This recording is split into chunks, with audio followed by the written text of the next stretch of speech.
comienzo hoy a la tercera jornada de esta memorable visita de Quito de Casas a nuestra ciudad y nuestro parque.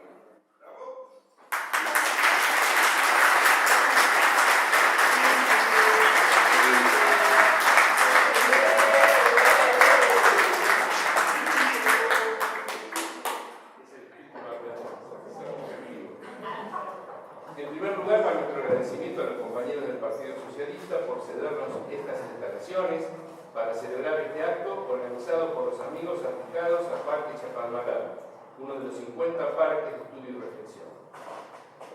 La presentación de monografías del día de hoy es parte de nuestra intención de generar un ciclo de charlas y tertulias periódicas con maestros invitados, que iniciamos en junio de este año con la invitación al maestro Ariel Miro del Parque La Reja, quien nos aportó su conocimiento en el desarrollo junto a Silo del oficio del fuego y en especial su experiencia técnica en la construcción de hornos y fundición de metales y químicos.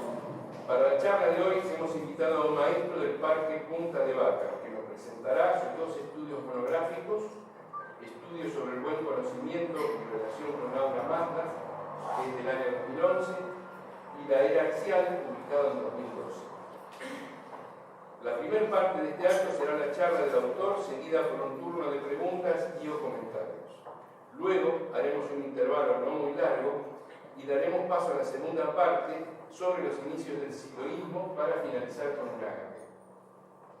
El autor es un miembro histórico del siloísmo y acompañó al maestro desde los inicios de la divulgación de su mensaje. Como hombre de pensamiento, escribió y publicó en los 70 Paz y Fuerza y en los 80 el libro Todavía hay futuro. Como hombre de acción, su compromiso con este proyecto universalista supo llevarlo en misiones alrededor del mundo, a varios países de América Latina, Estados Unidos, Japón y España, donde convocó a los primeros grupos de estudio del siloísmo en aquellos países. Como hombre de buen corazón, sigue cultivando la amistad, la buena onda y la comunicación directa, tal como cuando tuve el gusto de conocerlo en la primavera del año 70. Después de una larga estancia en Europa, hace 2 años regresó a su Mendoza natal y desde el viernes estamos disfrutando de su presencia en Mar del Plata. Con todos nosotros, nuestro invitado, Ernesto Quito de Casas.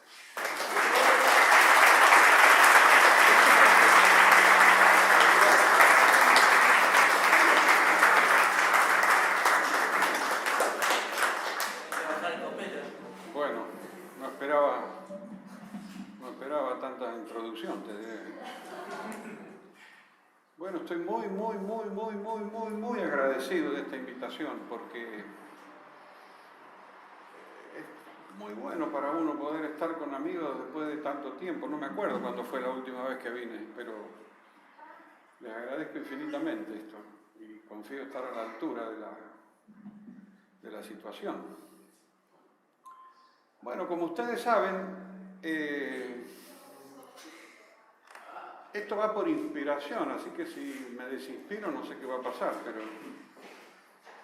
como ustedes saben, esta forma de hacer estudios y exponerlos comenzó en Corfú, en esa isla griega, que fuimos en un momento dado porque correspondía, digamos así. Y a mí me pareció extremadamente interesante tomar temas, exponerlos, hacíamos resúmenes y síntesis y breves de distintos temas, pero básicamente era en el campo de lo que estudiábamos en ese momento, ¿no? Y eso, no sé, quedó ahí flotando en el ambiente y no se continuó.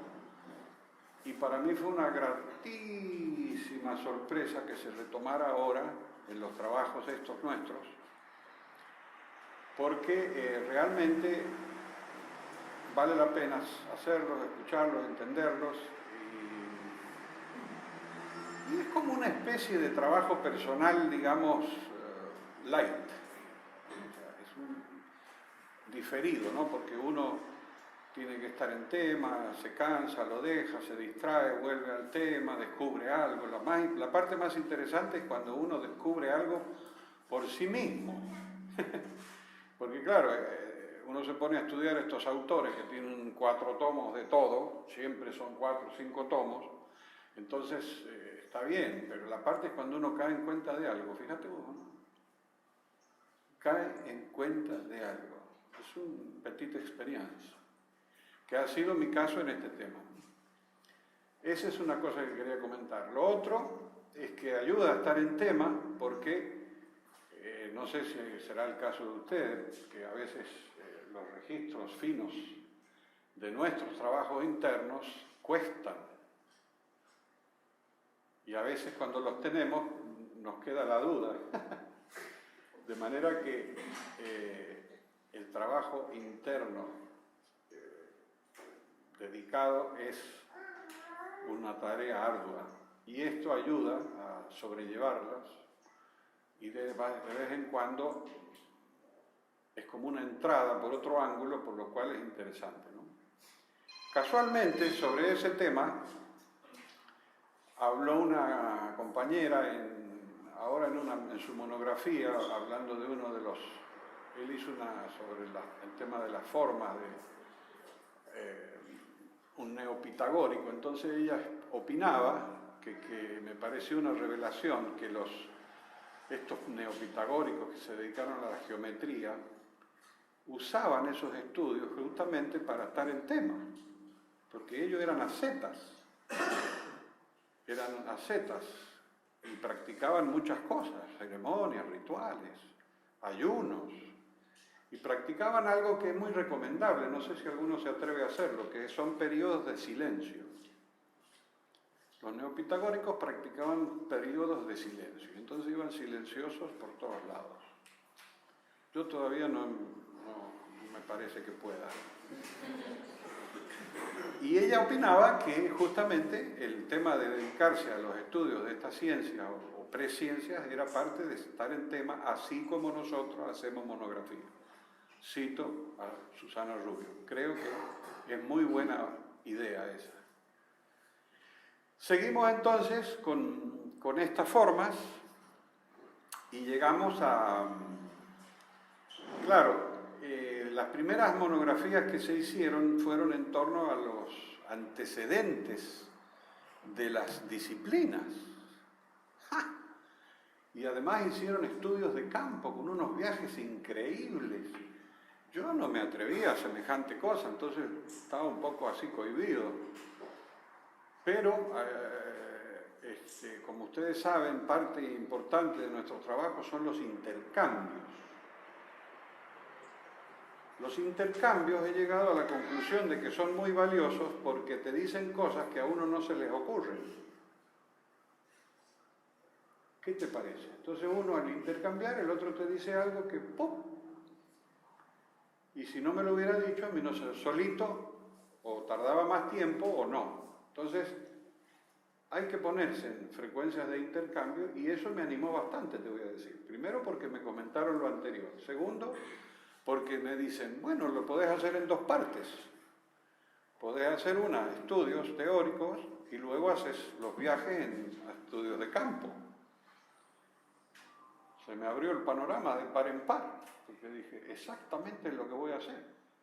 Porque claro, como esta de Aura Mazda, ir a Irán, ahora, con lo del turbante, un mendocino, no, está lejos.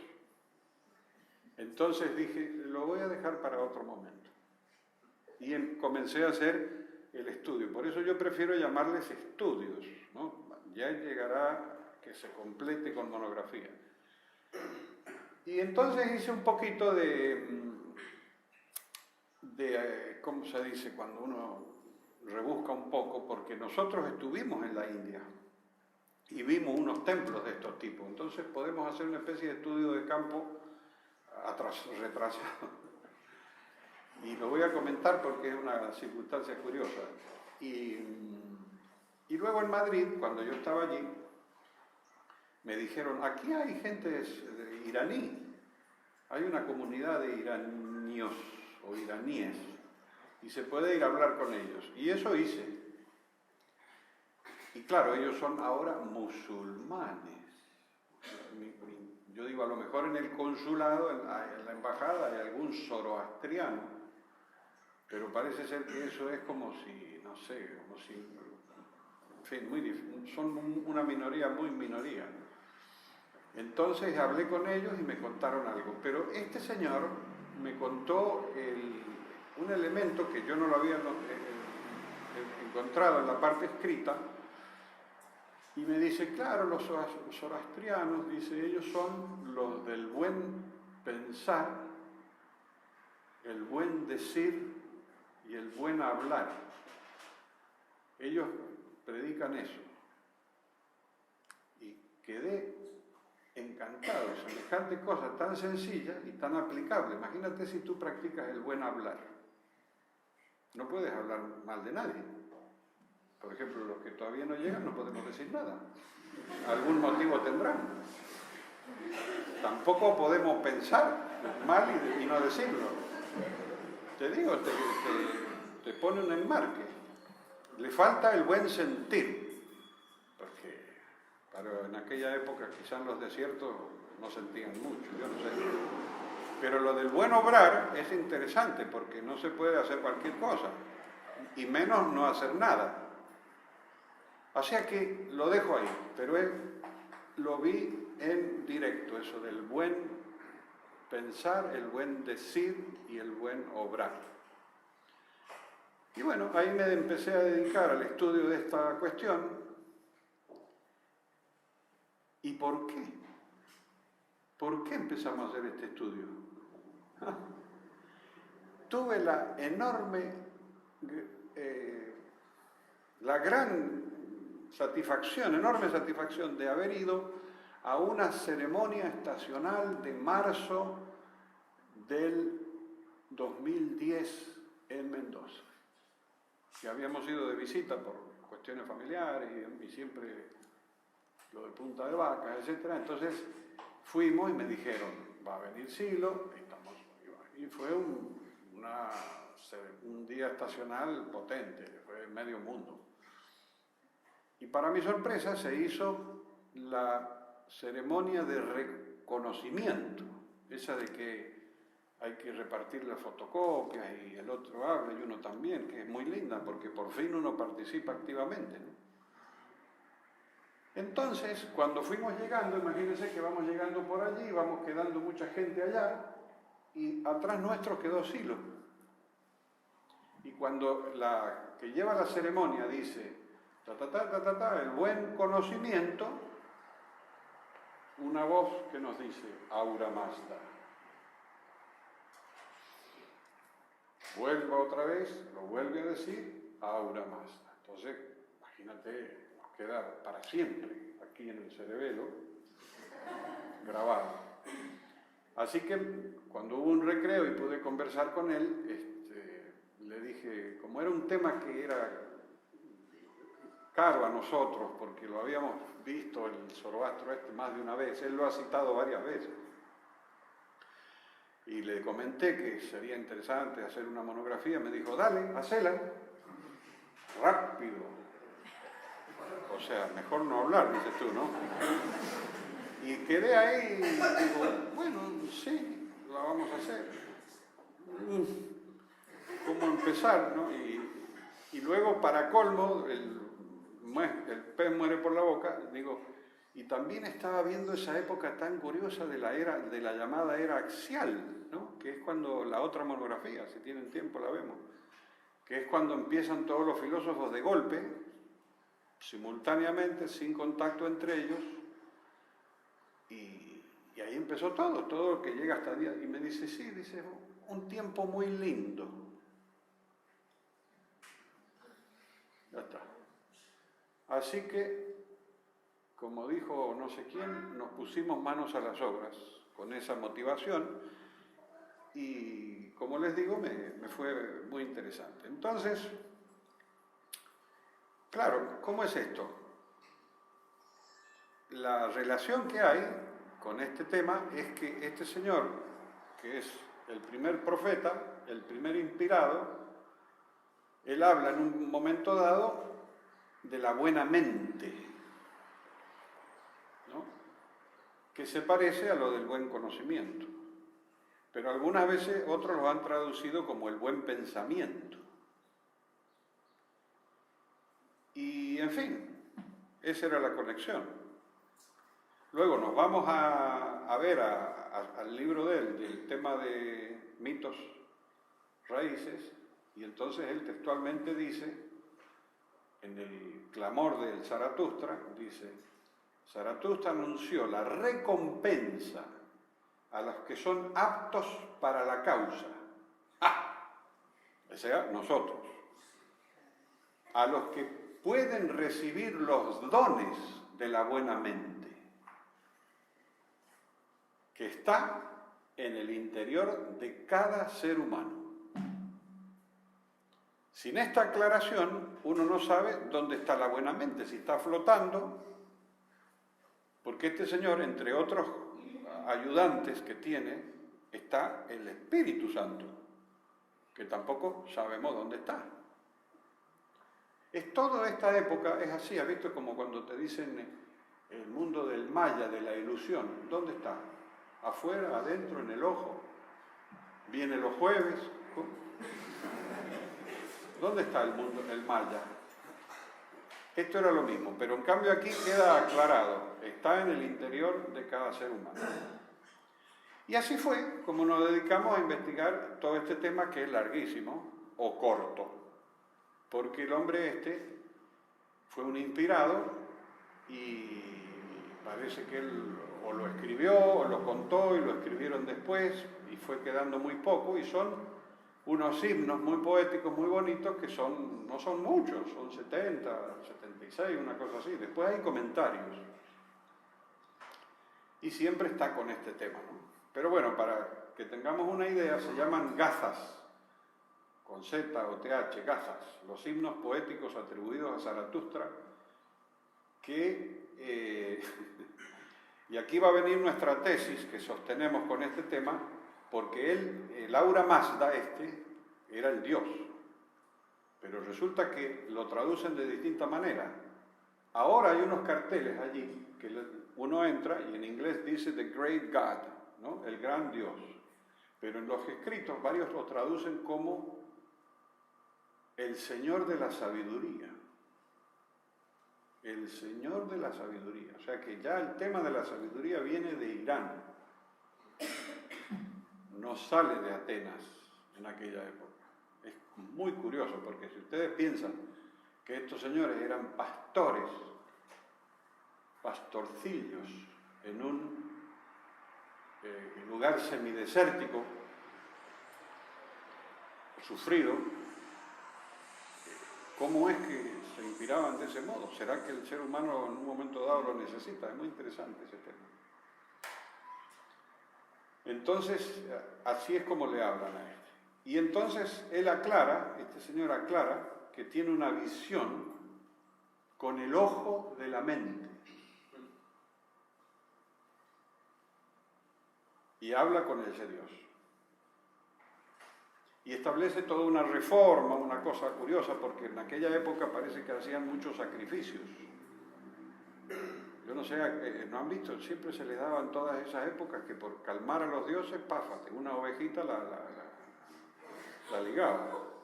Menos mal que no llegaron a la Patagonia, si no, liquidan todo el ganado lanar. Hay estudiosos, hay dos estudiosos, una es una señora muy estudiosa, Armstrong se llama, y ella dice que es una época terrible, porque hay sacrificio de parte de los sacerdotes y estaba la dialéctica, por decirlo en fino, de los sedentarios contra los nómades, o sea, las poblaciones que aún seguían siendo nómades y las poblaciones que se iban haciendo sedentarias, entonces se hacían agrícolas ganaderas, estaban tranquilas, pacíficas, y venían los otros, arrasaban, les quitaban todo, porque era un método interesante, ¿no? Arrasar. Y claro, entonces esta cosa, el hombre este se pone ahí frente al Dios y le dice, a ver, ¿cómo hacemos con todo esto? Y por eso es que él después en en la explicación que va a dar, la metafísica, como le llaman, de todo esto, están los malos y los buenos, los malvados, los malévolos y los buenos, un Dios malísimo en contra de Ahura Mazda, y de ahí dicen que devienen los principios del bien y del mal que terminan hasta nuestros días. Mi opinión es que esta gente en aquellos tiempos comienzan a hacer distinciones, y entonces este señor se preocupa por informarle a la mayoría de la gente de que estos que vienen y arrasan son malevos, son malvados, y los otros somos buenos. Y debe haber sido así, porque pasa en bastantes lugares. Entonces, esa es la historia. Y bueno, entonces este señor, Ahura Mazda, el principal dios, tiene estos ayudantes que tienen nombres muy curiosos en el idioma de ellos, y uno de esos es la buena mente, otros son otros, que el adepto puede ir pidiendo ayuda y le viene en socorro, como lo explica acá, ¿no?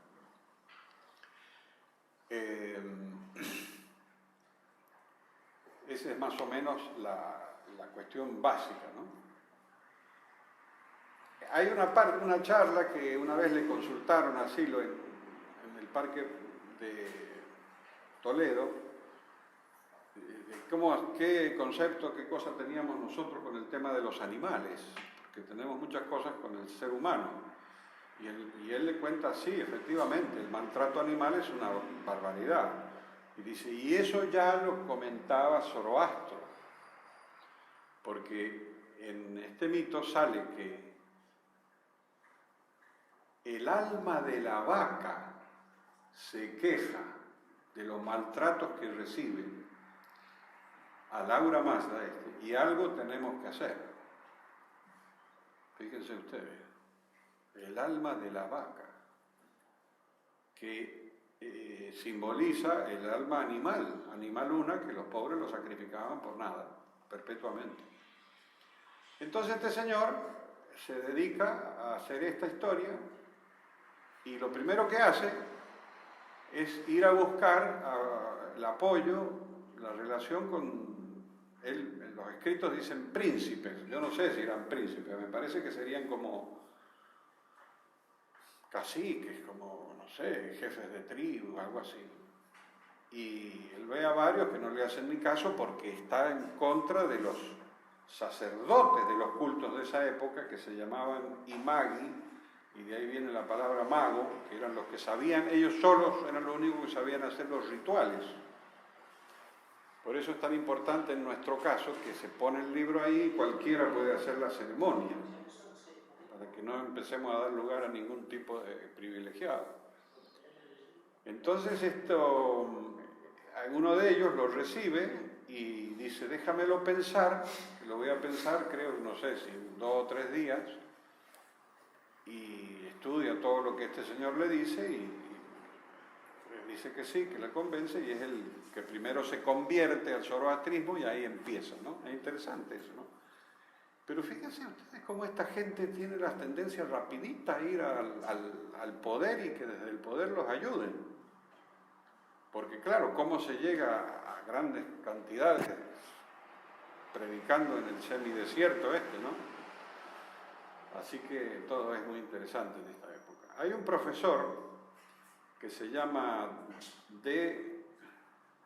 J.D. Iraní, curiosamente, que es en el mundo académico anglosajón, el iranio, pero es el más experto. Entonces cuando lo consultan a él explica que en realidad todo este tema, que lo hacen otros también en otros lados, como veremos, en realidad es el paso de la época tribal a la época del individuo. Y este Zoroastro lo que quiere es que el individuo, fíjense ustedes, estamos hablando del año 600 antes de esta era. Algunos dicen que puede haber sido el 900, o sea, hace mucho. Entonces, este señor opina eso, que todo este trabajo es para sacar al ser humano de la época tribal que las leyes de la tribu, las reglas, influían sobre la familia sobre los individuos, y el individuo no contaba para nada, y las individuas menos. Así que pobrecitas, hasta hoy, en las sociedades tribales. Entonces, por eso le llaman, los estudiosos le llaman una religión reflexiva. Y según este profesor, dice que también es reflexivo lo de los hindúes, lo de los Upanishads, que es más o menos para la misma época, y los primeros profetas que estaban en Babilonia. Es decir, que por primera vez en la historia le dicen al individuo, oiga, usted cuenta, usted puede pensar por sí mismo. Y es su responsabilidad, sus actos. Antes no, el tipo se lavaba las manos, la tribu me dijo que hiciera esta barbaridad, la tribu me dijo esto, la familia no me dijo. Era una época curiosa, yo no me la imagino. Y así hemos llegado hasta hoy, en donde tenemos un exceso de individualismo.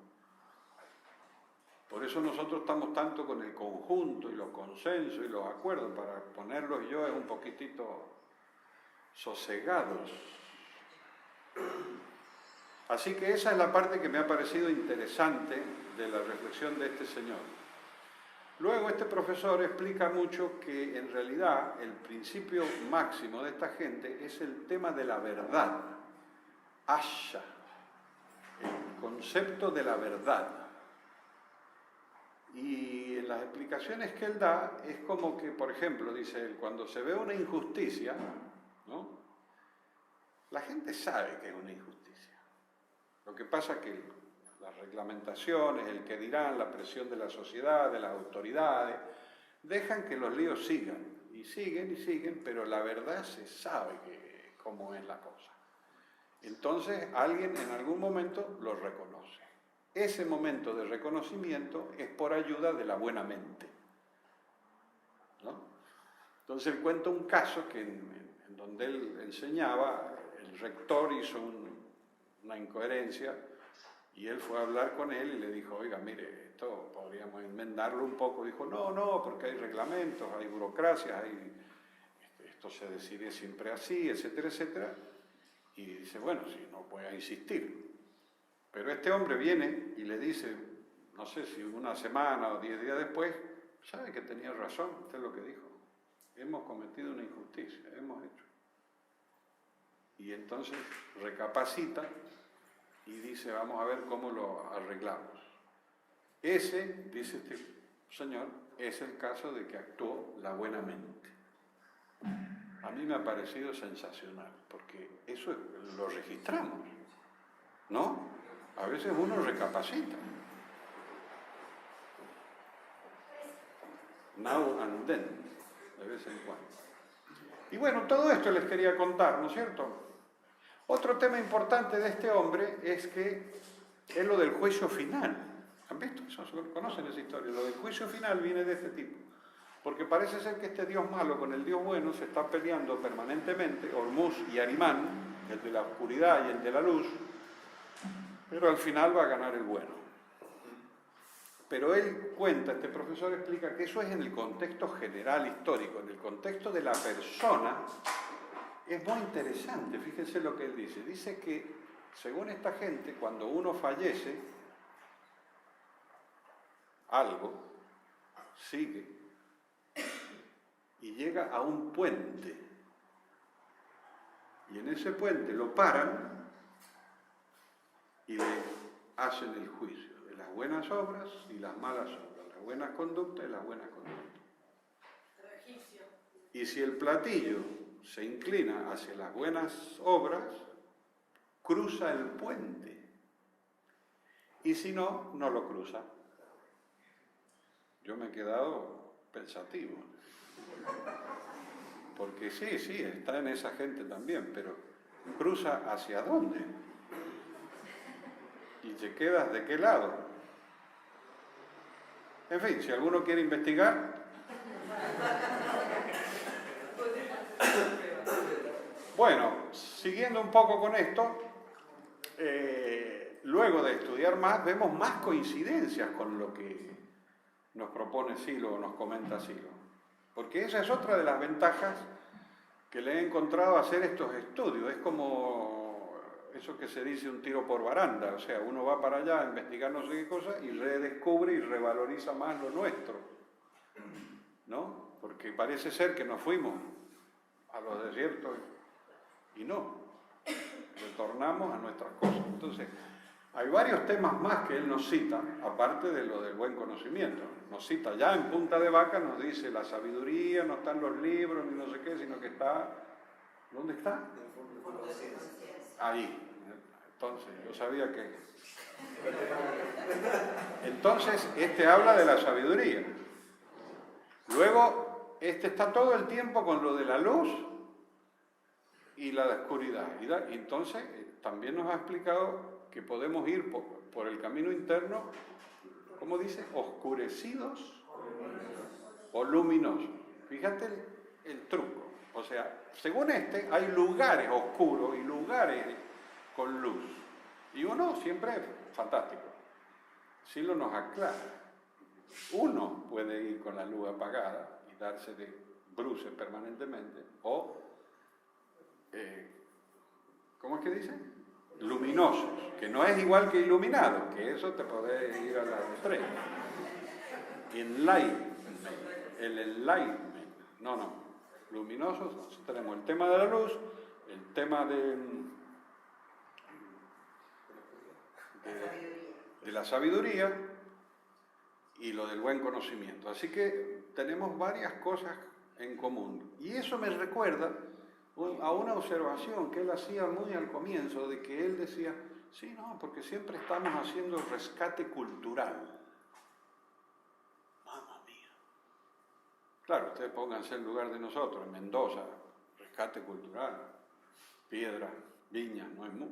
Él sí. Entonces, y este es un punto que me parece muy interesante, aunque me vaya, porque, claro, muchos de estos señores que fundan pensamientos vienen de alguna tradición, ¿entendés? Vienen de alguna corriente previa, anterior, y qué sé yo. ¿Y Silo?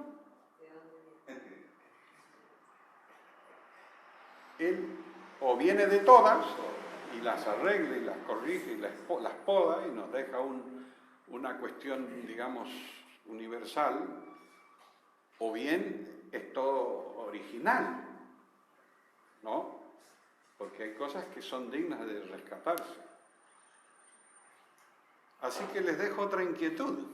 ¿Cómo hacemos para investigar todas esas cosas rescatadas y corregidas? Que ese es un tema interesante también a mencionar, que lo vamos a ver en la segunda monografía. Así que todo esto es lo que tenemos. Bueno, entonces, para no irnos tantas variaciones, bueno, les contaba, antes de pasar a esa pequeña investigación que hicimos de campo, nosotros cuando visitamos, ¿no? Ahí estábamos recordando recién unas reuniones en la India, nos hubiera gustado ir a varios lugares, porque los hay. ¿No? Una vez fuimos como a un santuario, no sé qué, que habían un montón de cosas. Había un tipo que curaba con un sable, y yo dije, por las dudas, no. Un turbante y un sable, y te ponía el sable en la cabeza y dije, mejor otro día, ¿no? Y el otro, y luego venían un montón de jóvenes, por si ustedes tienen alguna necesidad, y se iban hacia un pequeñito, ¿cómo se dice? Una placa así, como un pequeñito mausoleo, y se inclinaban ante un elefante. Un elefantito. Un elefantito pintado de rosa o de azul, porque los hindúes no tienen estética. Es tremendo. ¿Cómo vas a pintar un monumento antiguo con albalux verde? Pues sí, porque entonces el elefante, ¿por qué el elefante? Claro, acá no hay. Es el no sé qué de la sabiduría, de los pensamientos, por lo tanto, el ayudante de los estudiantes. Entonces vos tenés un día un problema con las materias, qué sé yo, te pones un elefante en tu casa y a lo mejor te ayuda. En fin, no exageremos. Bueno, ese fue un sitio que no tiene nada que ver con esto. porque lo que no tiene nada que ver también hay que decirlo. Pero fuimos a otro que era un templo parsi, porque los parsis, que viene de deformar la palabra persa, son los que huyeron de la India cuando vinieron los musulmanes, muy amables, ellos, con un libro y un facón. Eso, el facón viene después. Entonces estos muchachos salieron pitando para allá arriba y los recibieron, porque la India es muy magnánima y los recibió, pero les dice, bueno, pero lo de ustedes no lo predican acá, ¿eh?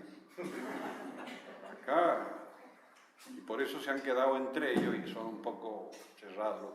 Bueno, el asunto es que la parte interesante de esta gente es que ellos heredan o continúan el tema del fuego, ¿sabían?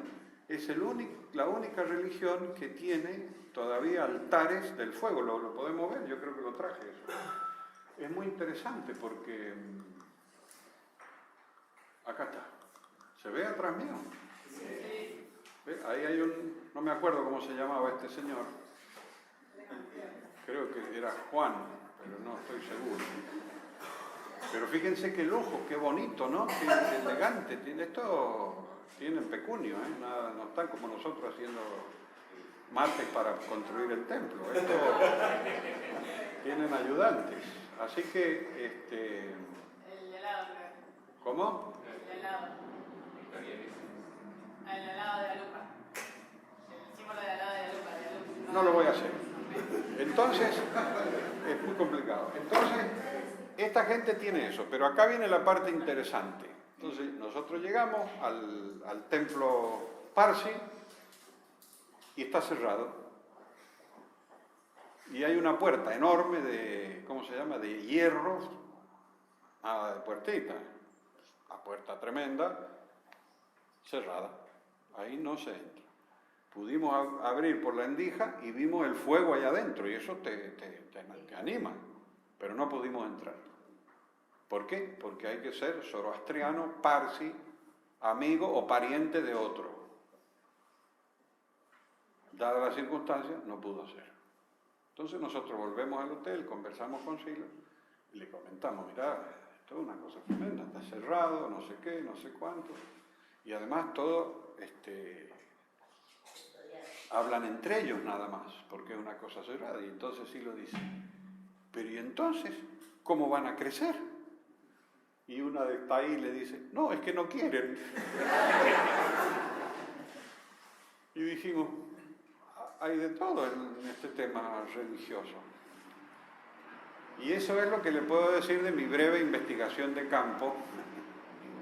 Luego, hablé hace poco con un amigo nuestro que es muy viajero y él, como yo he comentado esto otra vez, él se apiadó de un pobre servidor y me trajo una tablet de esas llena de fotos.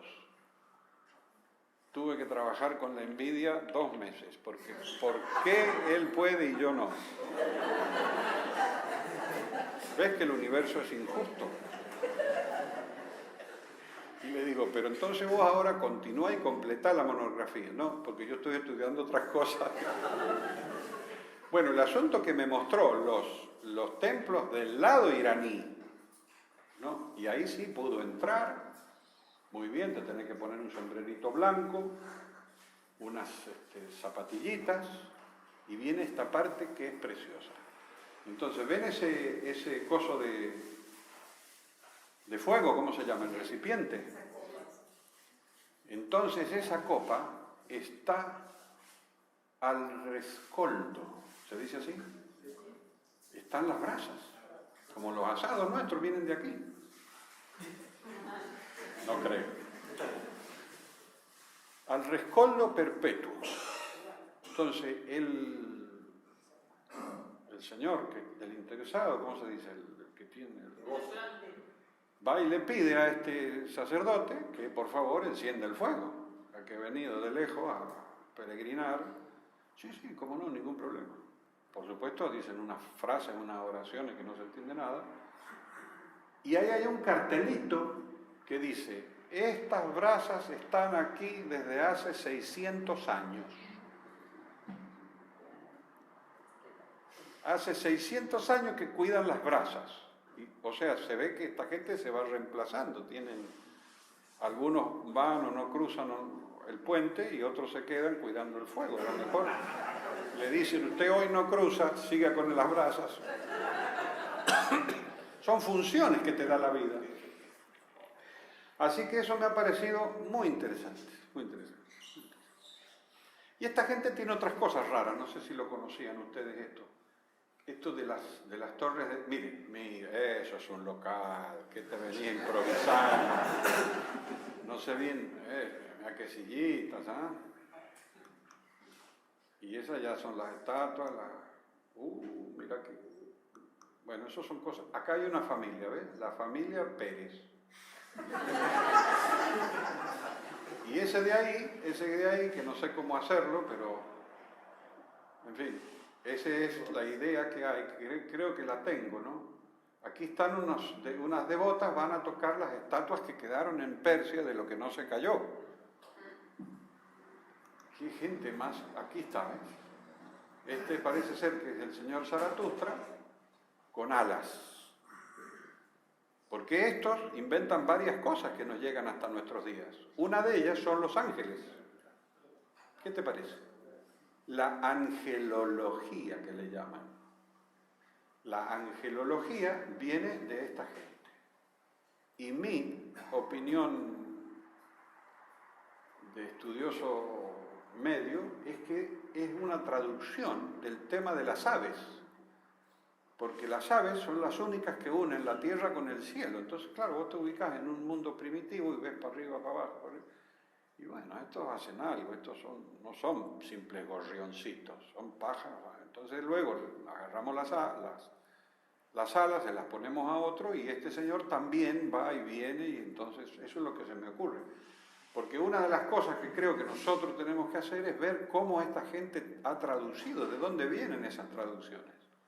Silo nos dijo, todos los mitos, todas las cosas que hay son traducciones, solo traducciones. Lo cual quiere decir que no nos cuentan los registros, no nos dan las pautas, cómo registraron eso para que después lo traduzcan así. Bueno, no es urgente hoy cómo se registra lo del ángel, pero bueno, por si acaso. Así que esa, y acá está otra vez en un sobrerrelieve y vuelta otra vez el súper símbolo de esta gente. ¿Cómo? Tiene como unos aros agarrando. Sí.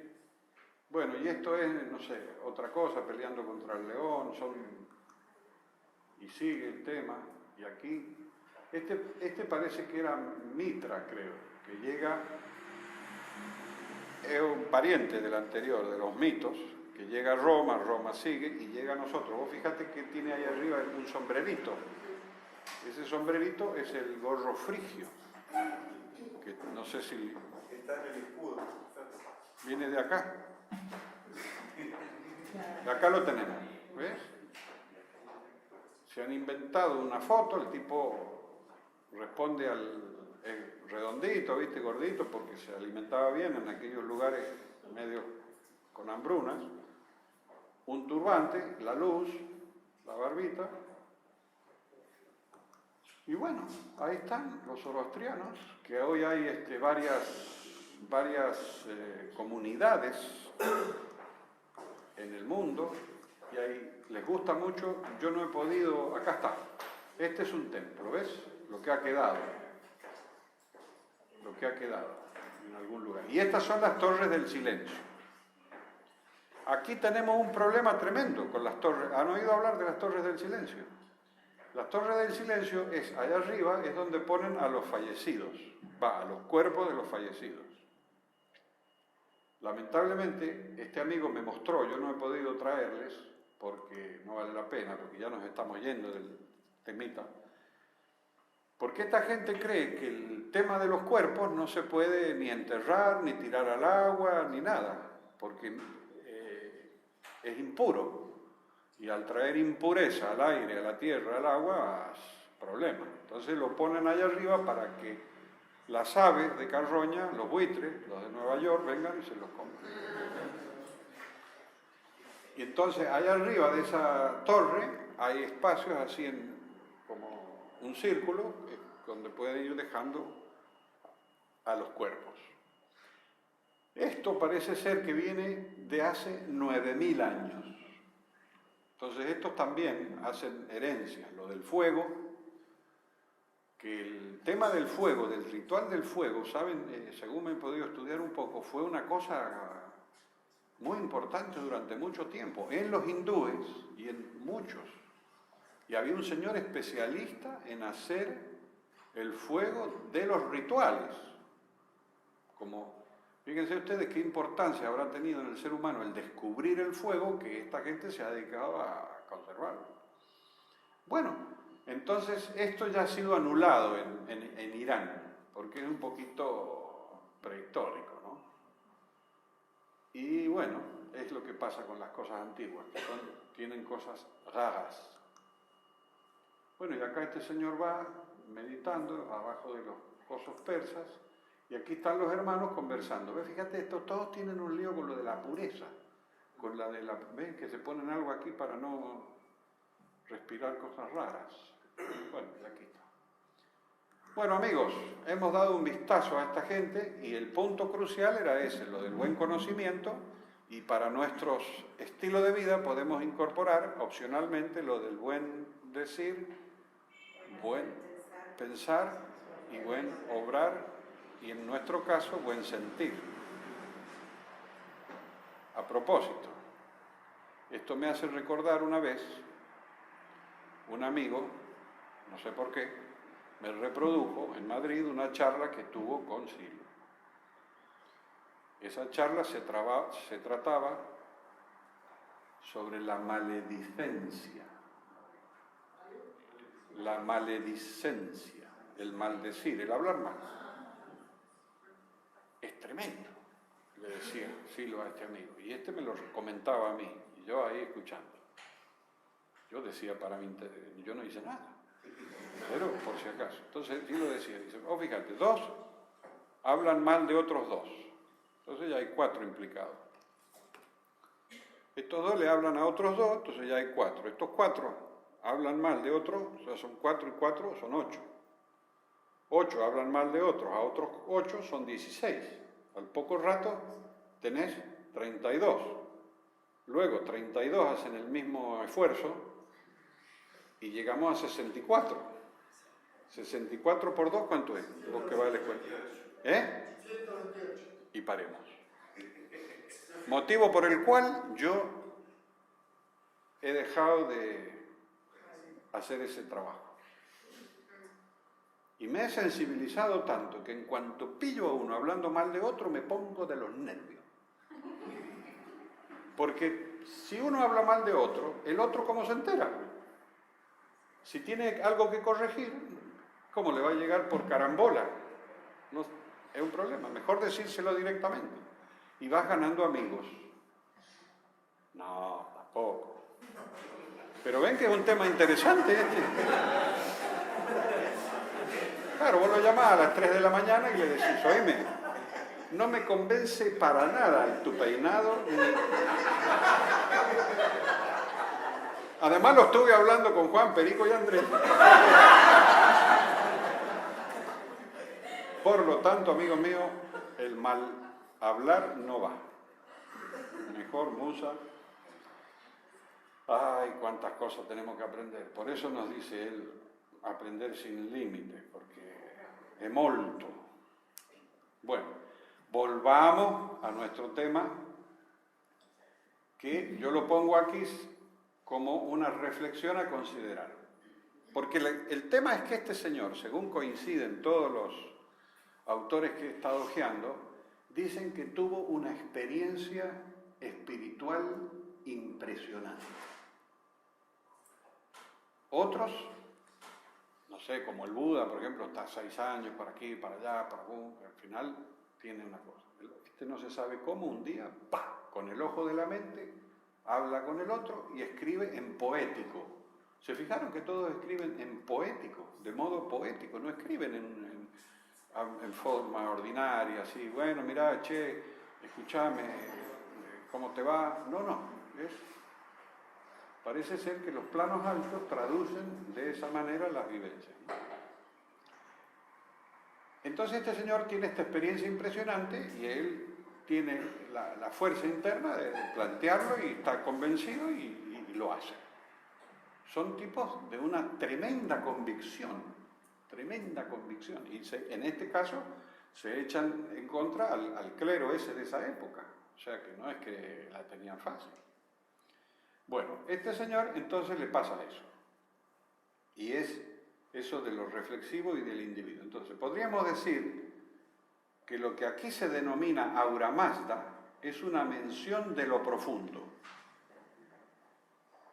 O sea, que nosotros podremos entender todas, y a mí se me aclara bastante, porque tampoco sabía por dónde estaba este señor, si ya no está más, si estuvo una época y ahora no está. Y esto se lo debo también a un intercambio. El maestro se acercó y me dijo, mirá, vos sabés que yo he visto tal cosa. Y estuve dándole vuelta. Claro, todas estas cosas esta gente explora un poquito en lo profundo, sale y nos cuenta, ¿no? Entonces, que lo manifiesta como un diálogo con esta deidad,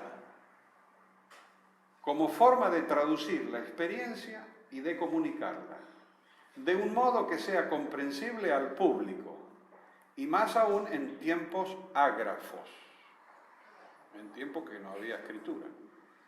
Es más, podríamos inferir, y esta es mi tesis, que se trata de una experiencia del caso que se nos explica como el choque de la conciencia con la mente, expuesta en dicha traducción y comunicación. Después de todo, ¿qué mejor analogía que un diálogo con la mente, denominada aquí Aura Mazda, y dejamos el tema a investigar? Eso está en los comentarios, ¿no es cierto?, al libro de El Mensaje. Entonces este señor hace una entrada en lo profundo, pega con algo allí que le da un sentido, le da una revelación, y él lo traduce, eso que él ha encontrado, como Aura Mazda. Y la luz y la oscuridad y todo lo que sabemos. Entonces yo pongo unos asteriscos y dice, en la introducción a comentarios del mensaje, si lo leemos, la mirada interna llega a chocar con el sentido que pone la mente en todo fenómeno. Y el choque con ese sentido iluminará, ¿ves el tema de la luz? La conciencia y la vida. A ver si nos pasa. Hay que exponerse, hay que, no sé, predisponerse. Sobre esto trata el libro en su núcleo interno. Entonces yo, después de darle muchas vueltas y exponerlo a distintos amigos, he llegado a esta conclusión. Estas cosas tienen que ver con ese pequeño capítulo. Y me juego que tiene que ver con eso.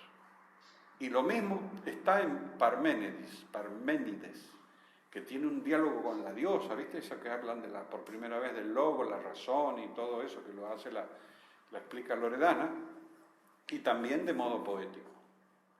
Los Gathas, los himnos de Zaratustra, dicen, acá viene la parte que este señor ha dicho, que todavía no le hemos leído casi nada, textualmente. Alma del mundo viviente, el alma del mundo viviente, se quejó ante ti, Señor, ¿para quién me creaste y quién me hizo así?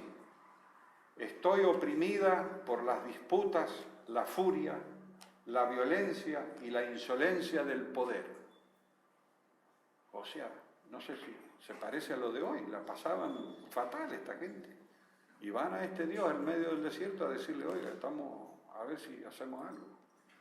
No tengo quien me proteja, excepto tú.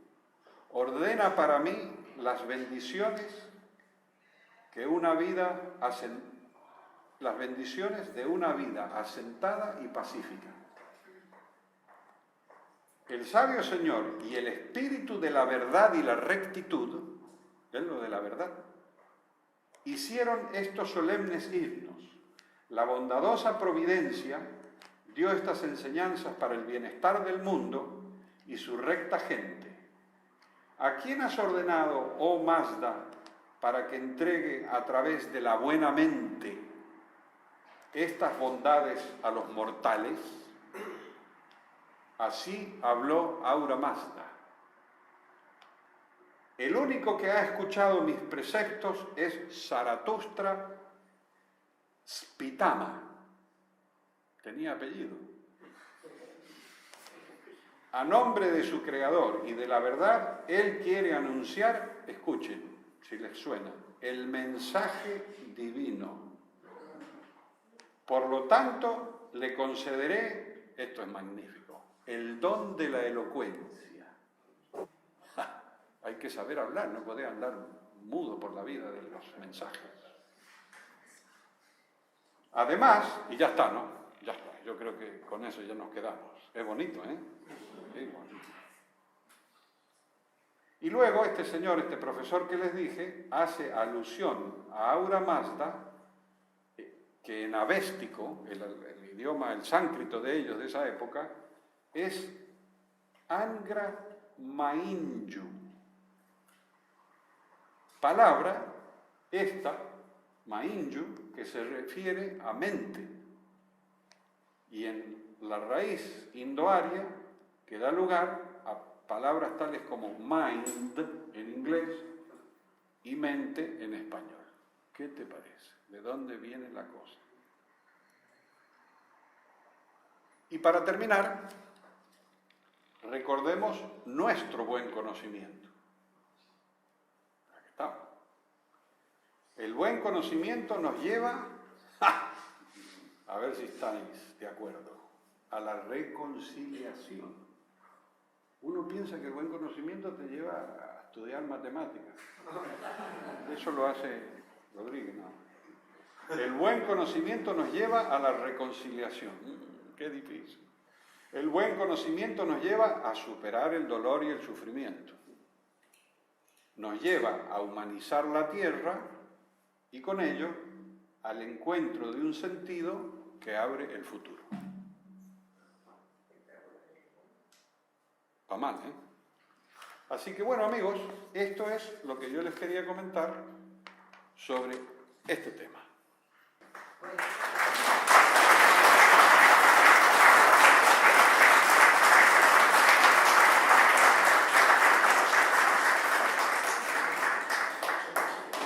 Es emocionante estar acá, les digo, ¿eh? Es muy emocionante. Bueno, ahora hay que predisponerse con paciencia porque hay varios datos acá, ¿eh? Esta otra monografía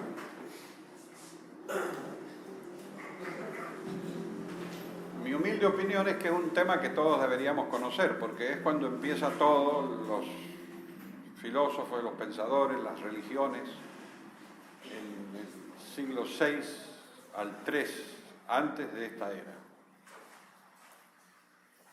Y lo curioso es que empieza en la zona norte, en el hemisferio norte, en 4 o 5 lugares, de modo simultáneo, sin contacto entre ellos, y es muy probable que ellos no se hayan conocido, ¿cierto? Entonces, de repente parece que ha habido un golpe de conciencia lúcida en la India, en la China, ya hablamos de Irán, en Grecia, por fin hemos llegado a Occidente, que como dice una de estas estudiosas, dice que los griegos eran terribles y particulares. Y ya vemos por qué. Y de ahí venimos nosotros. Y los hebreos, aquí, en el Medio Oriente, ¿cierto?, con sus formas totalmente distintas. Profetas, explicaciones y cosas de esas, ¿no? Entonces, lo primero que vemos, para no aburrir leyendo, lo primero que vemos es que se viene, en este mundo de la sabiduría, llamémosle así, se viene de una época en que no hay autores, no hay individuos. Todos escriben, ¿no? Los Vedas, el Antiguo Testamento, escriben cosas y nadie sabe quién las escribe. Se supone que era gente inspirada, y no tenían además ni ellos ningún tipo de interés. no se usaba. Y de repente empiezan a haber autores. Uno de ellos es Homero, que no se sabe si es uno o varios. Y así. Y luego los que escriben y firman, los profetas, Isaías, Deutero, Isaías, Jeremías, no sé qué. Y empiezan los prefilósofos.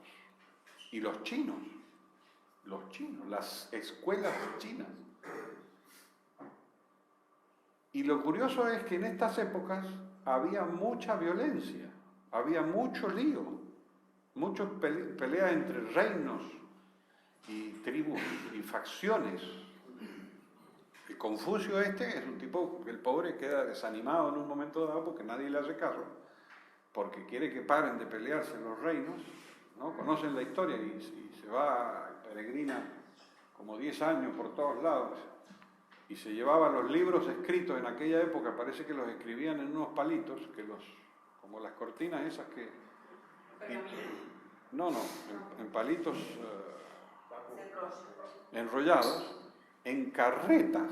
Entonces venía él con 2 o 3 libros, y los 2 o 3 libros eran 3 carretas.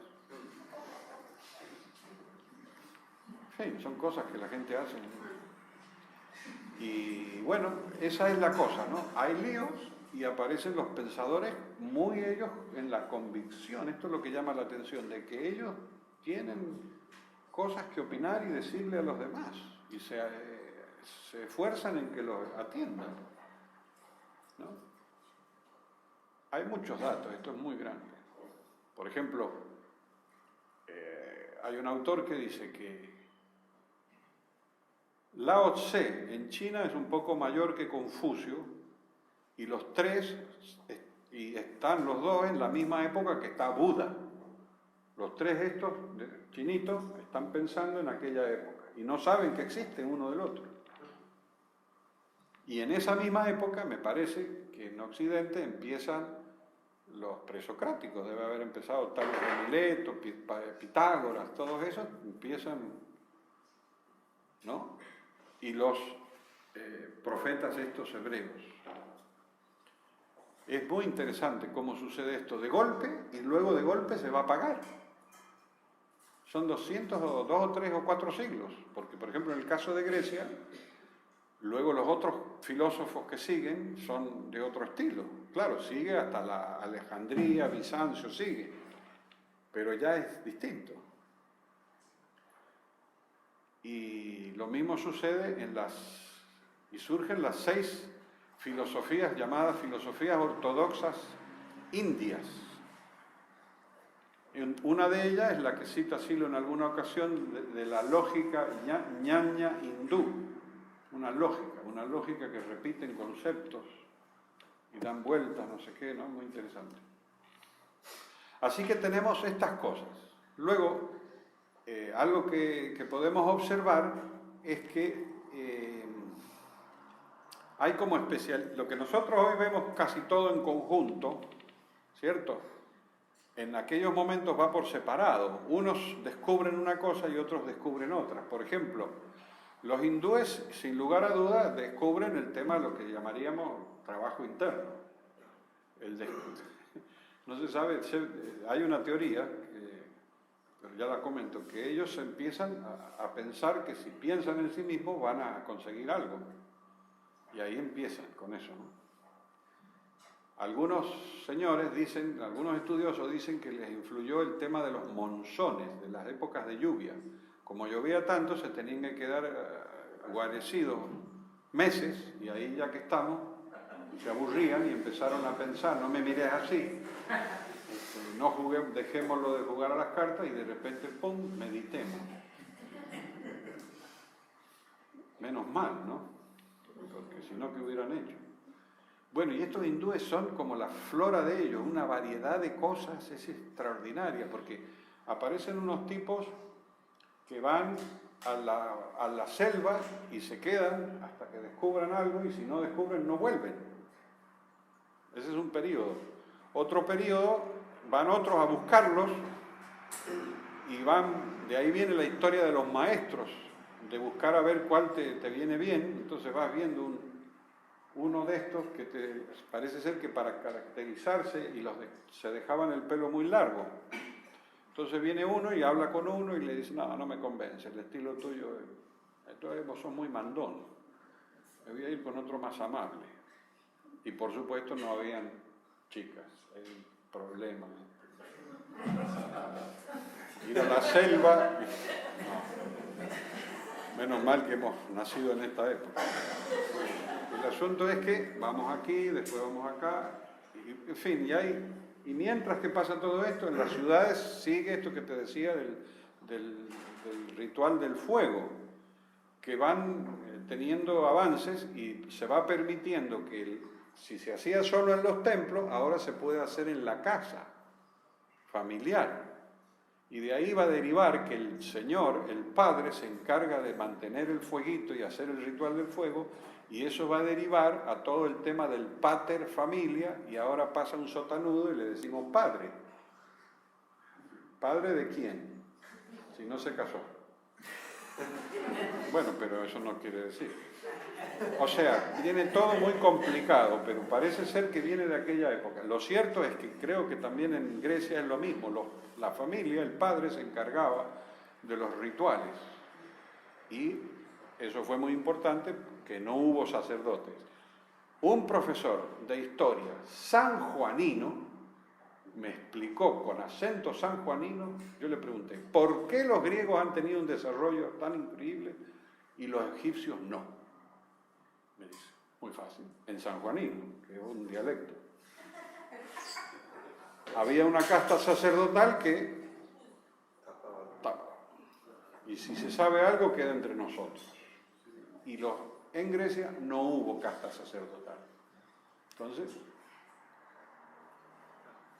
porque, por ejemplo, en Egipto, un tipo como Sócrates, que sale a la calle a hablar y decirle cosas, y decir, no hubiera sido posible, le dice, vení para acá, agachate, y lo meten en una tumba.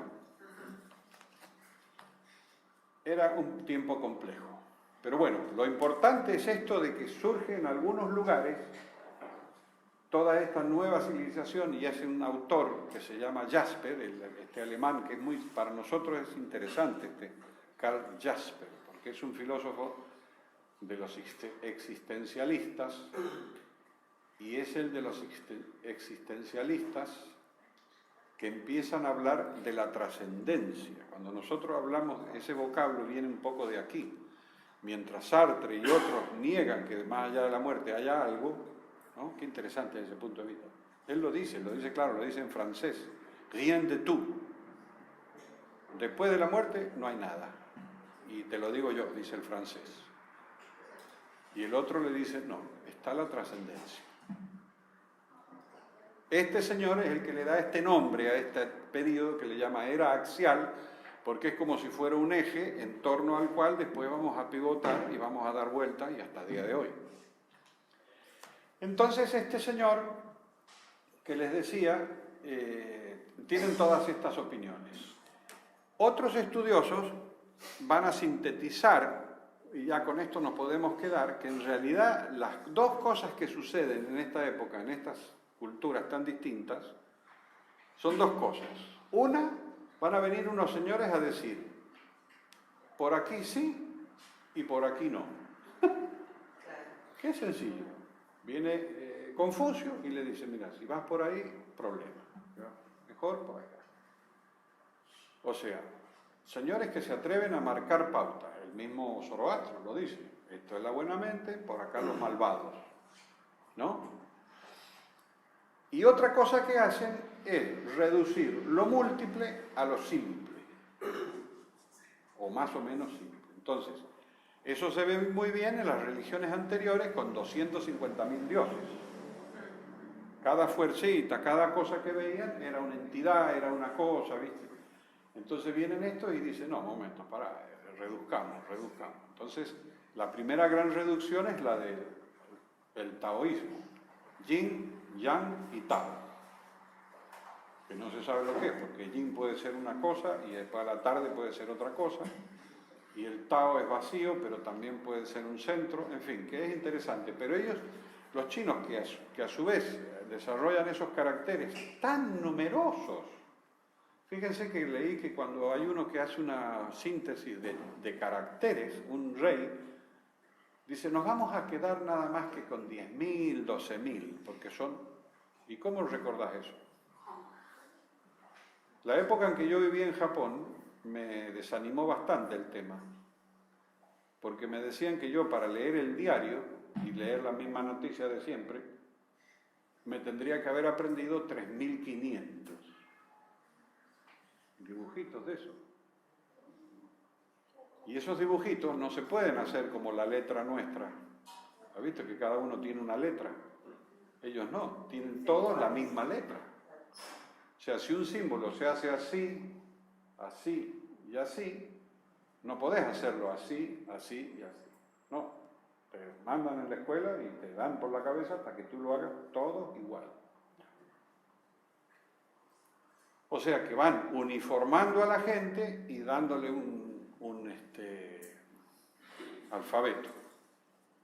Entonces tenemos la parte fundamental. En el caso de Grecia, es muy interesante porque vamos a tener el concepto de logos, el concepto de nous o de nous, que es muy parecido al concepto de mente, de la mente, mejor dicho, y luego otros conceptos básicos. Y los hebreos, ni te cuento con el Jehová, de todas las cosas que habían, Jehová para acá, Jehová para allá, y se quedan con uno. Y en la India, muy bien que hacen para sintetizar, no lo sé, pero mucho no sintetizan. Pero bueno, quedan ahí algunos conceptos, ¿no? Y bueno, acá como saben ustedes surgen todas estas cosas. Por supuesto, el más próximo a nosotros de todos estos señores es el Buda, ¿no? Que es muy curioso porque es un tipo que se revela y dice, pone a pensar porque esto está muy complicado acá. Y se pone a investigar todas las cosas que hicieron los demás, los ascetas, esto, y dice que no, todos esos caminos no son. Y de los 4 o 5 amigos que le quedaron de esos periodos de busca, él les dice su revelación y empieza la cosa, ¿no? Y es toda una cosa mental, ¿no? A nosotros nos queda siempre que hemos escuchado a Silo comentarnos en que él tiene un pensar fuerte, ¿no? Entonces cuando él está meditando y le vienen los ensueños y las cosas, él dice, son Mara, el dios Mara, que es el malo de la película, él le dice, son imágenes, son imágenes. En cambio, en el caso de este señor J.C., que se va a la caverna a meditar, se le aparece Satanás y le dice, mirá, te voy a dar los poderes, ¿no?, para dominar la ciudad, creo. Él le cree y le habla y le dice, no te preocupes, yo no necesito. Él le habla a la alucinación. Pero claro, estaba en el desierto, este otro está en los bosques, siempre parece que está más animado.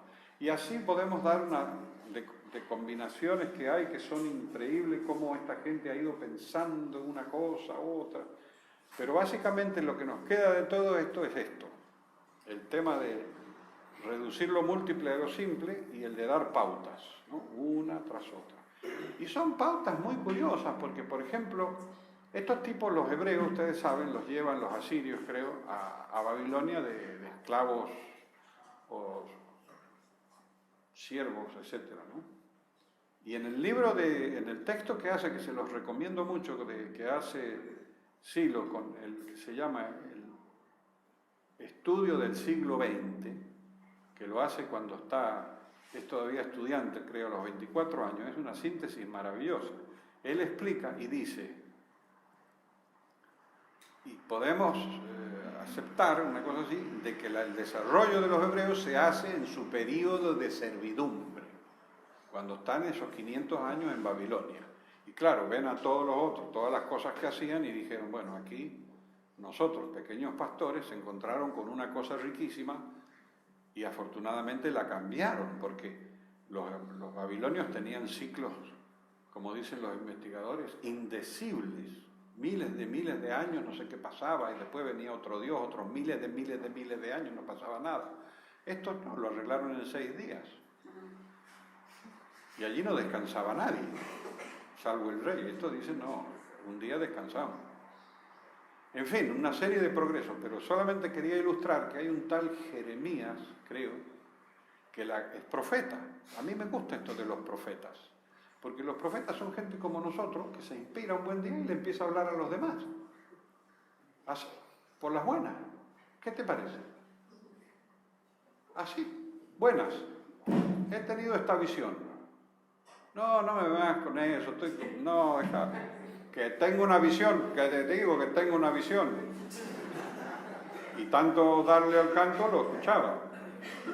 Entonces, este señor, por ejemplo, lo que opina es que, claro, cuando estos se van de su casa, ¿no? Por ejemplo, a ustedes los secuestran y los mandan al mar de Ajó. Y no tienen parque, ni salita, ni nada. Y entonces les dicen, ustedes no pueden rezar sino en el parque. Y estamos aquí, estamos exilados, no hay parque, no hay templo. Entonces Jeremías tiene una visión que Jehová le dice, puedes orar allí donde estés. ¡Qué progreso tan elemental! Pero dime, ¿cómo no se te ocurrió antes? Y así, muchas cosas de estas que me parecen fascinantes los avancecitos, ¿no? Es cosa muy curiosa, muy curiosa. Y tenemos que prestar nuestros respetos a Confucio, porque según todos los investigadores es el primero en que establece la regla de oro. No hagas a otros lo que no quieres que te hagan a ti. No hagas a otra lo que no quieres que te hagan a ti. Pero lo interesante, según estos investigadores, son los chinos de aquel momento los que primero se dan cuenta de la importancia entre la relación entre las personas. Mi teoría es que como eran tantos, y saldrían a la calle, claro, eran tantos que se veían todo el tiempo en la calle así, pum, pum, y decían, bueno, a ver, preocupémonos por nuestra relación con el otro. Pero los otros pueblos no tienen eso. Mucho después viene el tema ese. Y en el campo, pero qué rebelde este hombre. Está cobrando vida. Esto es un indicador. El tema es que en la India el concepto de conducta, por ejemplo, que lo que haces en tu conducta importa, aparece como esa historia del karma, pero aparece después de un rato, antes no. Antes están preocupados no sé en qué cosa, y lo relacionan, bueno, es muy complicado ese tema, pero tiene que ver con memoria y con conducta, que lo que tú haces no queda en alguna parte, no te vas a salir con la tuya siempre, te va a pasar, en fin, tienes que... En fin, que esa es una parte que y luego los que piensan son los griegos, porque los otros, inclusive hay un autor que le dice, para no ir como en desconsideración de otras culturas, y dicen, bueno, nuestra filosofía, nuestra ciencia, todo lo nuestro, deriva del pensar a la manera griega. Y es cierto, es así. Esta forma nuestra, media así, tum, tum, tum, medio clarito, medio pum, pum, silogismo, inducción, deducción, todo eso viene de ahí. Los otros inventaron otras cosas, o no,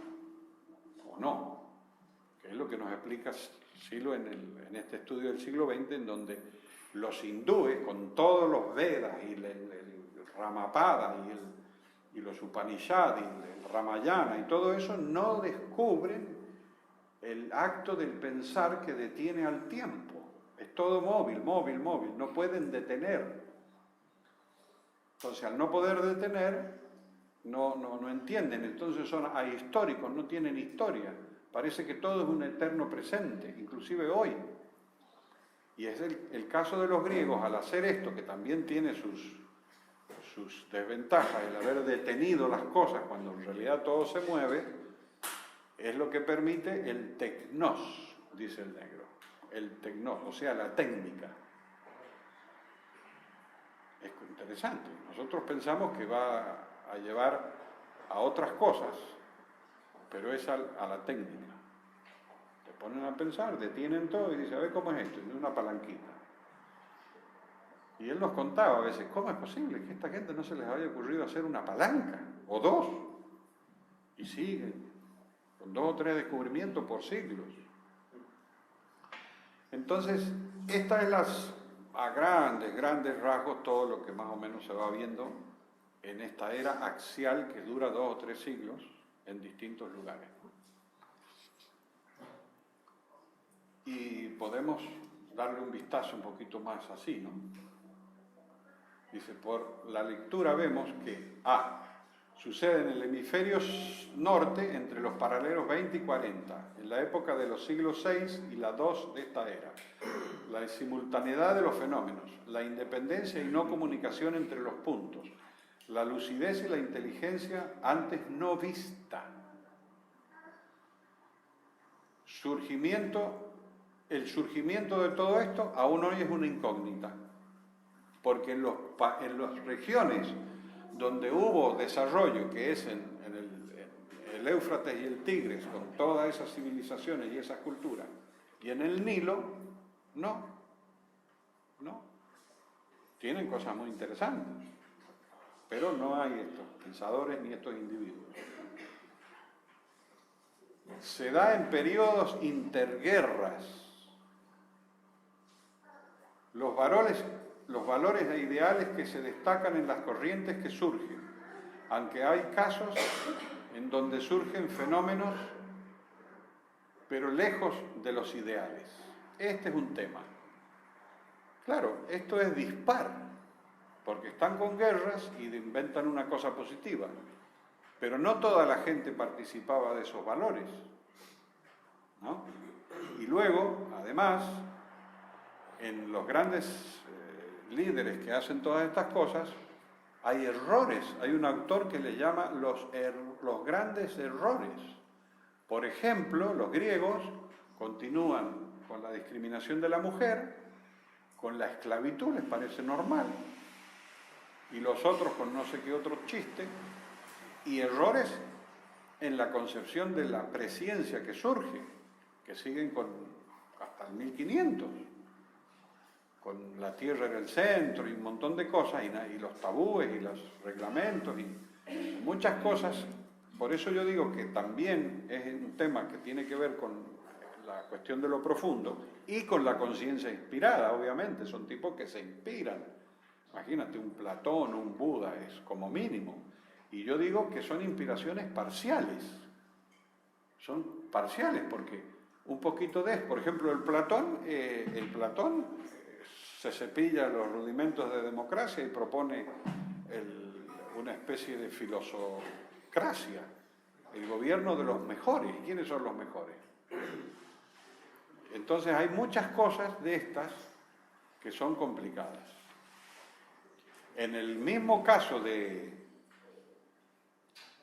primero que estudiamos, el Zaratustra, está el libro de los gathas, de los signos oficiales, y el libro y unos comentarios que hay a los gathas. En los comentarios que hacen, no sé si otros autores o cómo viene la mano, hay unos párrafos en donde él le dice al dios que le infrinja el mayor dolor posible a los malvados. Ya que los malvados producen dolor a toda esta gente, que no queda claro lo de la sin violencia. La autora esta que he citado 2 veces, la señora Armstrong, ella dice que uno de los valores cruciales en toda esta época es el surgimiento del ahimsa, de la no violencia. Puede ser, pero no sé si es muy generalizado. Es claro en la India, porque sale el Mahavira cerca de la época del Buda, viste que no hay que ni matar una mosca ni una hormiga. Y sí, ahí está claro la ahimsa y la no violencia. Y en el mismo Buda, ¿no? Pero en otros no estás nunca muy claro. Fíjate que Sócrates fue un soldado. Termina la guerra de las Malvinas y se pone a filosofar. Entonces, esa es una cosa que quería destacar. Y en este aspecto, si me permiten, hubo una época, yo creo que en los 70 o 80 quizás, no, más en los 80, donde Silva hacía una broma y decía que sería muy importante escribir claramente todos los errores que tienen los credos que están actuando. Porque hay mucha gente que va a misa, todo eso, pero ahí hay unos errores que vienen de los comienzos, no es de los que vienen después. Entonces nos hacía una broma y decía que vamos a escribir un libro bien escrito, no así nomás, no, bien escrito con todos los errores y cómo hacemos para que se entere toda la población. Vamos a ir en aviones y se los vamos a tirar a la población en paracaídas para que nadie los censure. Es precioso, parece de Roberto Arlt, pero vos le exhibís una Biblia y decís, en el lugar tal y en el lugar hay un error garrafal que es. Y yo creía, usted creía. No, no es así. Bueno. Pero dijo que íbamos posiblemente a levantar ciertas ampollas. Así que tenemos que evaluar si no estamos en condiciones de tener muchos enemigos por ahora. Yo creo que seguimos en eso. Pero es bueno esto de los errores y además él después cambia todo el pensar y todo lo que nosotros hacemos sería en positivo. ¿Se han fijado en ese detalle? No distinguimos, por ejemplo, no estamos todo el tiempo diciendo no discriminen a la mujer, no discriminen a los negros, no, nosotros incorporemos a todos, invitemos a todos. Claro, a nivel público hay que decir algunas cositas, pero claro, si te pones siempre con el no y ojo con todo esto, terminás, como nos dijo una vez, dice el que pelea contra dragones se convierte en dragón. Debe haber ocurrido, yo no lo he visto, pero como quiero decirte, no se puede estar siempre con las fallas y los errores, sino que hay que apuntalar lo positivo. Es mi parecer. Bueno, entonces todo esto pasa. Surge lo que te decía antes, el surgimiento de los autores individualizados, pues antes no firmaba ni Dios. Y surge la atención al comportamiento y a la personalidad de las personas. Se empieza a valorizar el tipo. Y luego surge algo que es muy interesante de comentar, en donde dice que estos tipos, los fundadores, este señor Jasper, dice que estos señores tenían una característica personal, que es el comportamiento, la conducta paradigmática. Porque ellos si no hablan en difícil no hablan.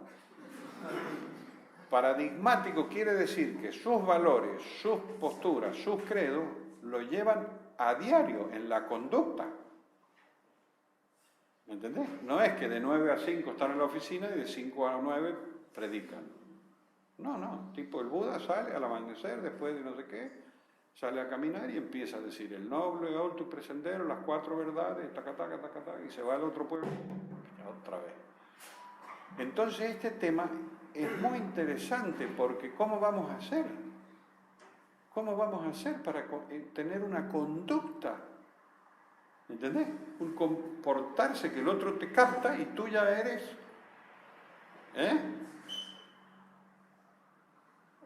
humanismo del mundo, en nuestro caso, si uno quiere, claro.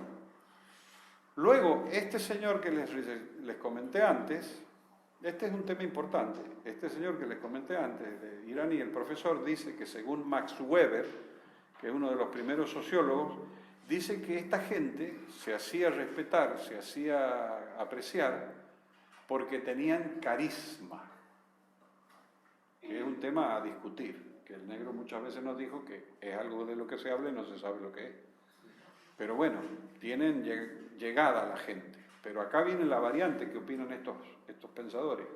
Como los sucesores de estos señores no tenían ese carisma, esa llegada a la gente, y mucho menos los sacerdotes, se inventan los 540 rituales, las túnicas, las 1000 cosas, para, a través de esos excesos de símbolos y de formas y de formalidades, transmitir un cierto halo de importancia para que la gente preste atención, pero ya de manera un poquito transformada.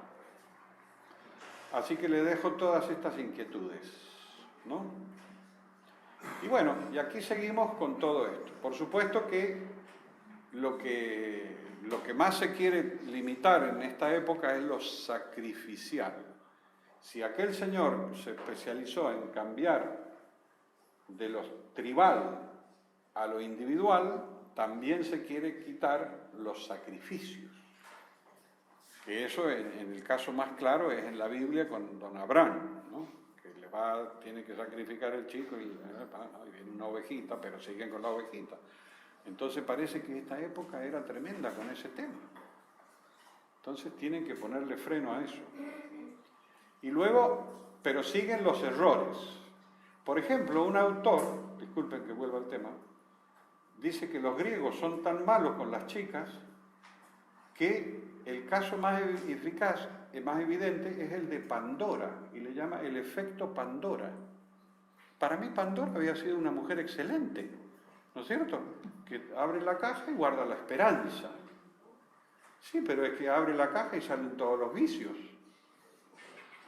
Y por la mujer tenemos todos los vicios en el mundo.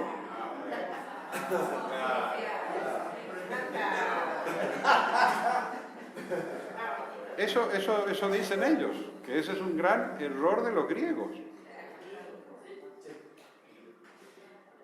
Qué manera de ver las cosas, ¿no? Perdonen que moleste, pero es también cosas de esta época. Vienen estos desastres todos juntos, descubren la razón y tenemos estos problemas. Así que, claro, parecidísimo. Así que tenemos una cosa pendiente que solucionar entre todos. Y bueno, esto es más o menos lo que podemos nosotros hablar. Yo vuelvo aquí a considerar el tema, ¿cierto?, de que hemos hablado antes, de que me sigue pareciendo que este es un tema de que la gente entró en lo profundo, entró en contacto con la mente, y de ese diálogo salieron todas estas cosas lúcidas e interesantes, se llame Tao, se llame Yin Yang, se llame Ren. Por ejemplo, en los chinos es interesante, uno de los valores más importantes que no lo pueden traducir bien es Ren, y parece que es algo como la benevolencia, algo como que hay que ser súper buenos, buenísimos, y sin embargo estaban ahí peleándose entre ellos todos los días. Así que esas son las cosas que tenemos. Y surgen muchas cosas más. Por ejemplo, han surgido las ciudades, han surgido el comercio, ¿no?, etcétera, etcétera. Por ejemplo, hay autores que explican que en esta época se produjo un cambio de poder, en donde estaban los sacerdotes, los reyes, las aristocracias y todos los demás, y de repente, ¡pum!, empiezan a aparecer los primeros comerciantes y los primeros artesanos. Y al punto que está documentado, esto es una noticia muy curiosa, que está documentado uno de los primeros artesanos que hace fortuna en la India.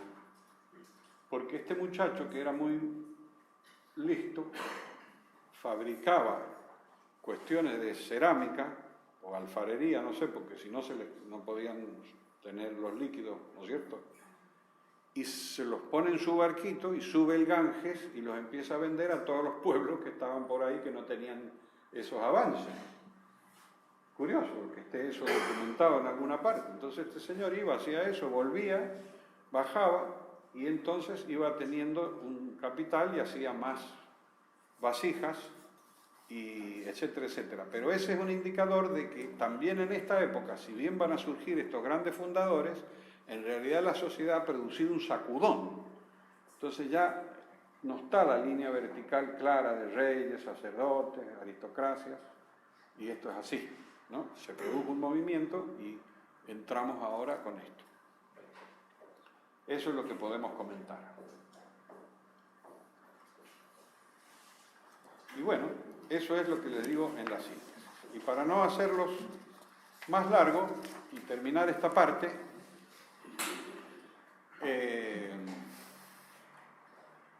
me he tomado la libertad de, bueno, yo acá tenía, qué sé yo, si queremos ver, por ejemplo,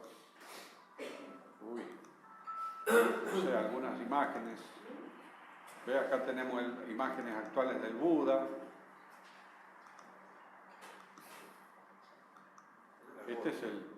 Este creo que es el de Japón, que es grandísimo, ¿no? En fin, qué sé yo, tenemos acá está Confucio, pobre señor, miren qué cara que tenía, tenía un sombrerito, y esto no, tenía unas ropitas un poquito elaboradas, ¿no? Este pobre muchacho se llevó mal con la señora, lo mismo que Aristóteles. Hay que ver cómo son esas consecuencias, ¿no? Otros no sé. Pero el caso, a mi juicio, por ejemplo, tenemos Heráclito. ¡Ah! Este no sé quién es. Eurípides dice. Este es uno de los pocos, este es Orfeo.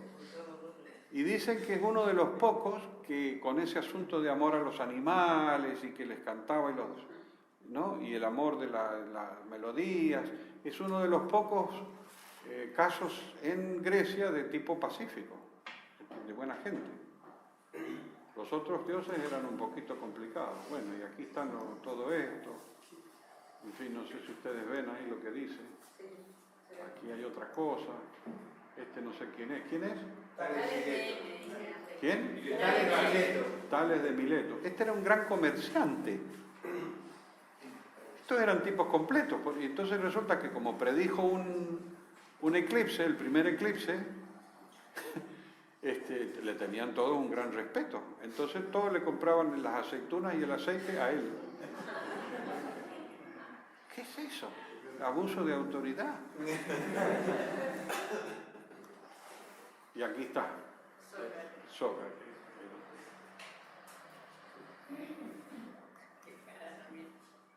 Es interesante el Sócrates, es interesante.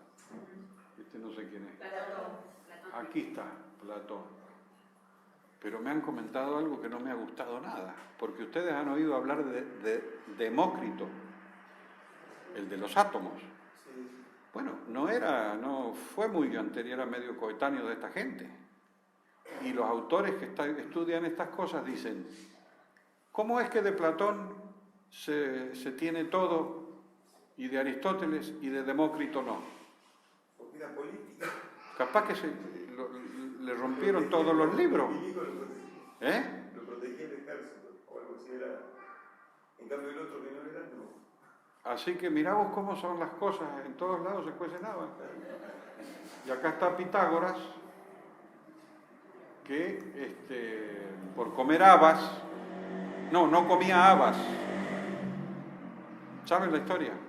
Él huyó cuando lo vinieron a atacar y cuando se encontró que iba a cruzar un campo de habas, como estas son las cosas que te digo de las inspiraciones a medias. Un señor tan importante que desarrolla todo esto, de repente un campo de porotos, y no lo cruza porque él era supersticioso, y lo agarran y le dan con todo.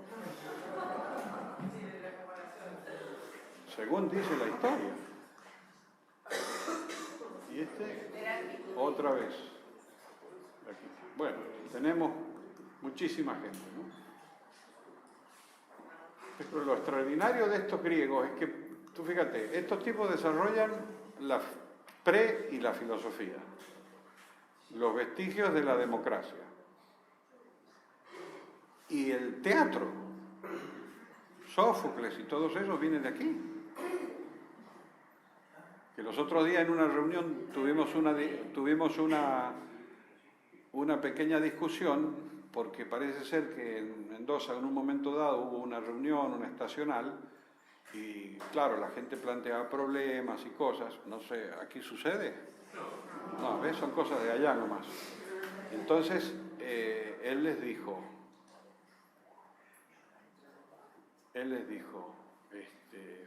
allí donde los hombres encuentran los caminos cerrados, un dios o un semidios siempre encuentra la salida. Bonito, ¿no? Se lo fue y se lo dijo a varios, el mismo día. Motivo por el cual salieron pitando a buscar salidas y soluciones, y nada de caminos cerrados. Lo digo por si pudiera ser de interés. Entonces, yo estaba convencido que era Píndaro, que es un lírico, y me han dicho que no, que está en una de las de Eurípides. Pero él lo dice en la charla final, en el párrafo final de la charla de la presentación del humanismo en Moscú, y lo dice como que allí donde se encuentran aparentemente los caminos cerrados, el ser humano siempre encontró la salida. Está más bonito, por lo menos. Así que, cuántas cosas, ¿no? El hinduismo, fíjense, miren, acá estos son sencillos los muchachos, mirá. Colores, 3 caras, pétalos, mirá. Shiva. En ese libro, en uno de los primeros materiales, cuando se habla de ¿se acuerdan de esa época del método de diferenciación, complementación y síntesis? Él dice que estaba en la intuición, ya estaba en la intuición de los hindúes con aquello de Brahma, Shiva y Vishnu, que sería síntesis, complementación y Vishnu, diferenciación. Y Kali,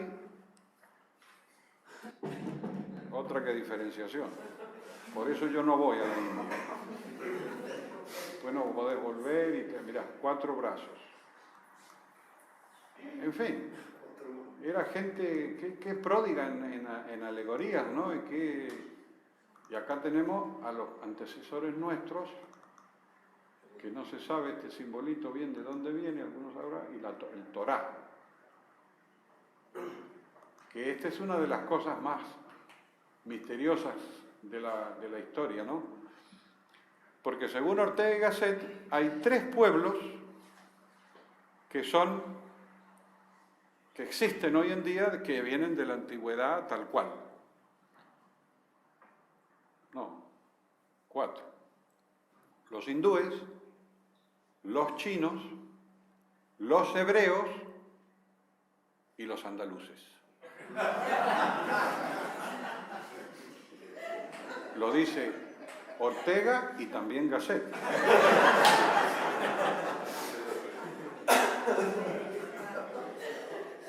Y te dicen esas cosas y vos te quedás estupefacto. Pero algo de eso hay, porque vos fíjate que los babilonios, los asirios, los de los rulitos, no quedó uno.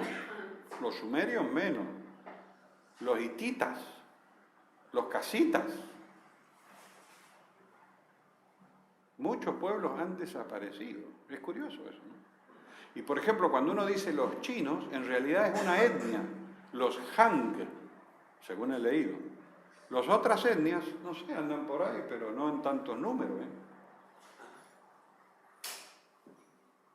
De modo que esto de la supervivencia de los pueblos es algo a estudiar. ¿De América, Ortega? ¿Eh? ¿De Ortega de América? Poco. Nada, ¿no? No, porque él no sabía. No estudió eso. No, ellos no existían. Y esta es Lao Tse.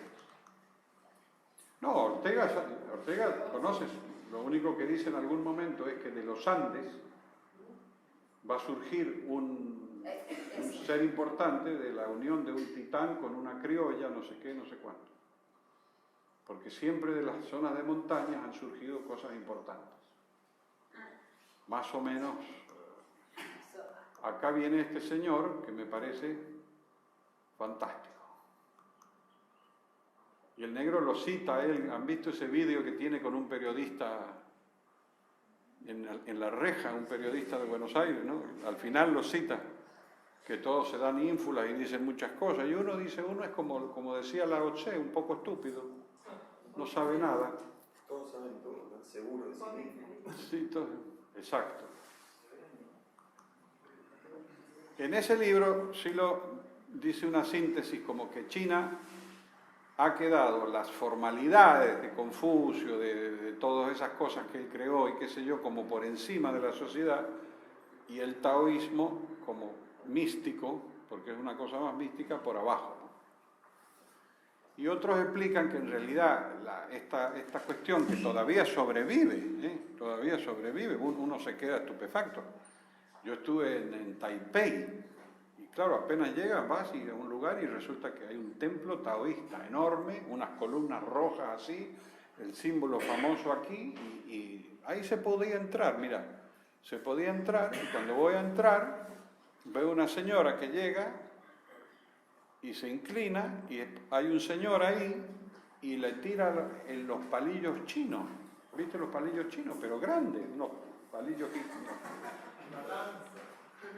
y parece que le estaba adivinando ahí las cosas, y enseguida ellos se ponen mágicos y empiezan adivinando todo.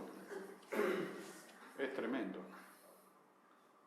Bueno, Lao Tse ya lo vimos, aquí viene el Mahavira, este es el de que no hay que pisar las hormigas, y es interesante, y se desnuda. ¿Conocen la historia de esto? Esto es extraordinario. Existe hoy. Según me he podido informar, en este caso, en muchos casos, solamente hay monjes. Otra vez. ¿Cómo vamos a hacer con este problema? Pero en el caso de los jainistas hay monjas. Mujeres que van y se presentan y las reciben, las visten de blanco y las rapan. ¿Por qué son tan primitivos? Porque tienen que quedar rapaditas, no afeitaditas. Y las mujeres hacen muchas obras de bien en esa sociedad. Y los varones se desnudan. ¿Por qué te dijo que no hay que llevar nada? Claro, allí con el calor que hace, a cualquiera. Pero la parte que considero interesantísima, o por lo menos a investigar, es que esta religión recibe a la gente que ha hecho ya su vida, hombres particularmente, de a los 60, 70 años, que han sido comerciantes, gente por lo normalmente exitosa, y se abandonan la vida mundana y se van a dedicar a la vida espiritual. Entonces se van a estos templos, se desnudan, no sé si para la foto se pusieron un taparrabo blanco, y ahí se quedan meditando. O sea que ellos saben que a cierta edad se van a dedicar a la vida interior. No sé, lo digo por si hay algún interesado.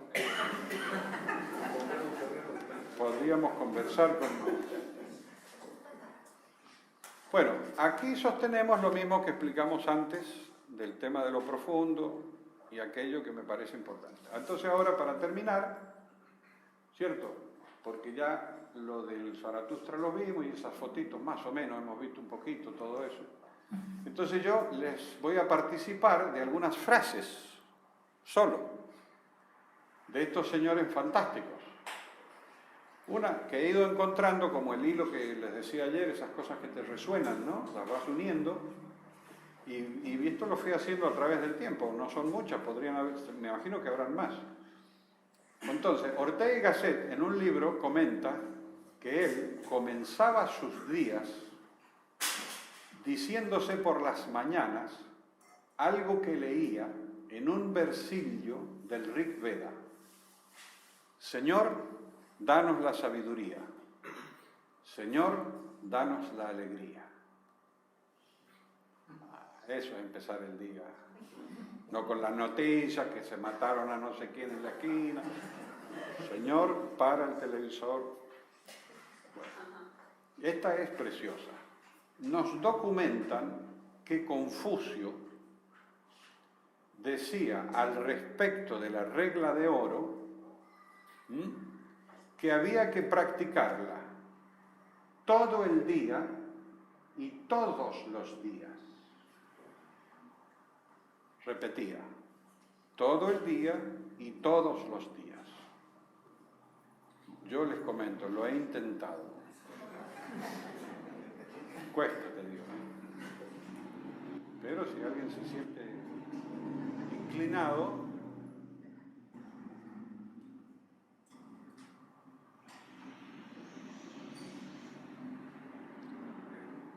Y esto lo dice otro chino, que se llama Mencio. Dice, no hay, es posterior al anterior, dice, no hay alegría mayor para mí que averiguar mediante la autointrospección. Pero claro, eso lo debe haber traducido un contemporáneo, no sé cómo decían eso en chino, pero bueno.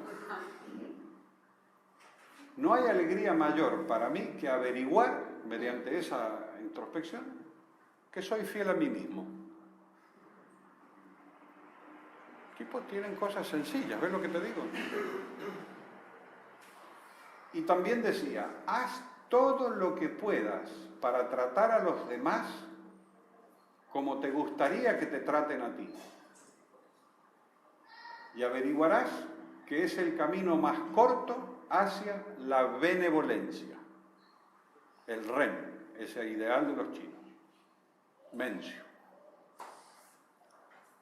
Y esta es del rabino Hillel, es ese señor que es del año 30 del siglo I, no sé, es un hombre muy respetado en el judaísmo, ¿no? Como un estudioso.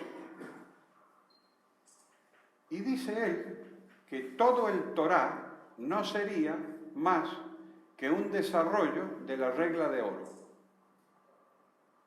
Y su cita es que lo que es odioso para ti, no se lo hagas a tu semejante. Es toda el Torá y el resto no son sino comentarios. Y esto parece que se lo ha dicho a alguien que le ha venido a preguntar. Oye, un pagano. En aquella época habían paganos. Qué interesante, ¿no? Yo quisiera, un pagano que es un tipo que no cree en nada, que cree en lo que sé. Entonces viene y le pregunta, oiga, ¿cómo es esto del Torá? Y qué sé. Entonces le ha explicado eso. Y le ha dicho, el Torá, esa es toda la Torá y los restos no son más que comentarios. Ve y apréndela. O sea, cada uno que nos pregunte a nosotros, les contestamos y le decimos, ¿y ahora qué vas a hacer? ¿Vas a estudiar un poquito? ¿O podemos ganar amigos también, ¿no? Y esta, miren qué curiosa. No deberíamos vengarnos ni devolver mal por mal a nadie, sea cual sea el mal que hemos sufrido de él. Sócrates al final de su vida.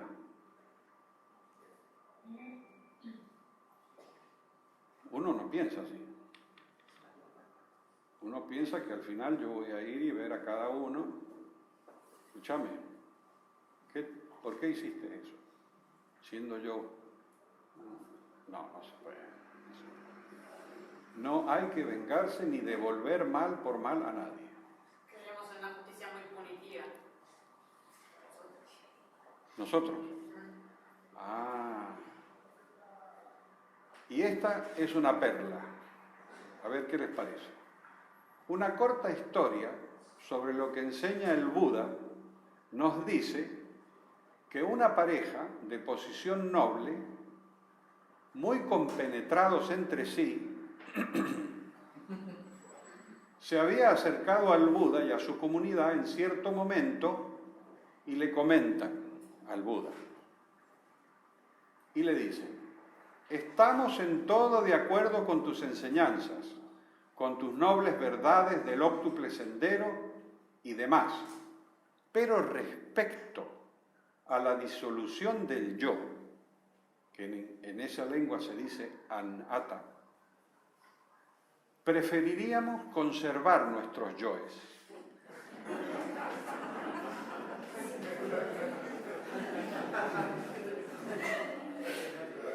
Ellos lo tienen claro.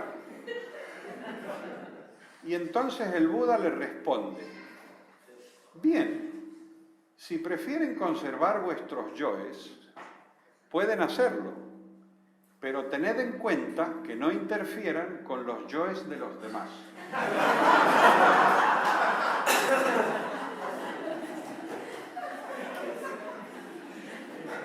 ¿Ah? Magistral. Esta tiene un contexto, que lo comento, es de Heráclito, pero es tan breve y tan simple que llama la atención. Y dicen de Heráclito, que dijo, aquí también está lo extraordinario. ¿Por qué? En referencia a que vino un visitante y entra a su humilde vivienda y eso le dice Heráclito a este visitante.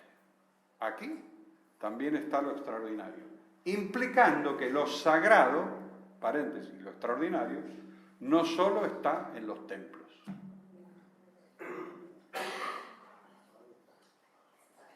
A mí me piace. Lao Tse decía, Lao Tse dedica 30 capítulos de su libro a la disciplina mística que transformaría la vida interior. O sea que él ha escrito algo para transformar la vida interior y de eso hay 30 capítulos. Le daba cierta importancia. Y ahora vamos a citar algo de lo nuestro. Una cosa que encontré los otros días, están hablando del tema de la fuerza, de las imágenes, ¿no?